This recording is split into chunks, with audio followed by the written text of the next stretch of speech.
রোজার মাসে আমরা দোয়া করি আল্লাহ তাআলা আমাদের প্রধানমন্ত্রীর জন্য শেখ হাসিনাকে খুব দ্রুতই জন্য ফিরিয়ে নিয়ে আসে, সেই তৌফিক আমাদের দিক এবং আমাদের এই দোয়া যেন আল্লাহ কবুল করে।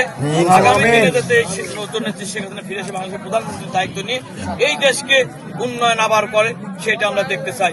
আজকে যে অবস্থা সারা বাংলাদেশে আপনারা সকলেই জানেন, আমাদের ফ্যাসিস্ট বলা হয়, ফ্যাসিস্ট আমরা কখনো ছিলাম না।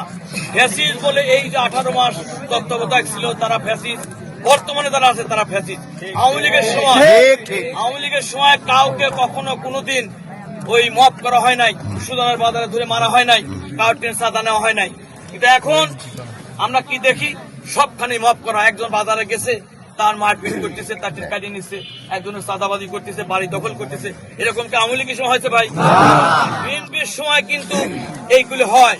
আওয়ামী লীগ দীর্ঘ 15-16 বছর ক্ষমতায় ছিল, একটা বিএনপির মানুষ বলতে পারবে না যে এইগুলি করা হয়েছে। কিন্তু আজকে সেগুলি করতেছে। যাই হোক, আল্লাহ আছে, এটা আল্লাহ আমাদের হয়তো পরীক্ষা করতেছে।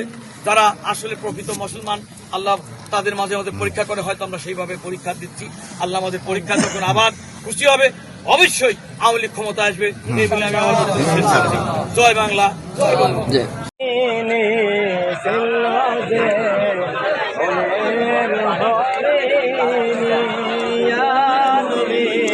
সালাম আলাইকা ইয়া রাসূল, সালাম আলাইকা ইয়া হাবিব, সালাম আলাইকা, সালাম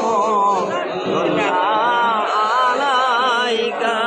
খুলে দাও আসমানের দুয়ার, এসেছেন নবীদের সরদার, তিনি করিবেন আল্লাহর দিদার।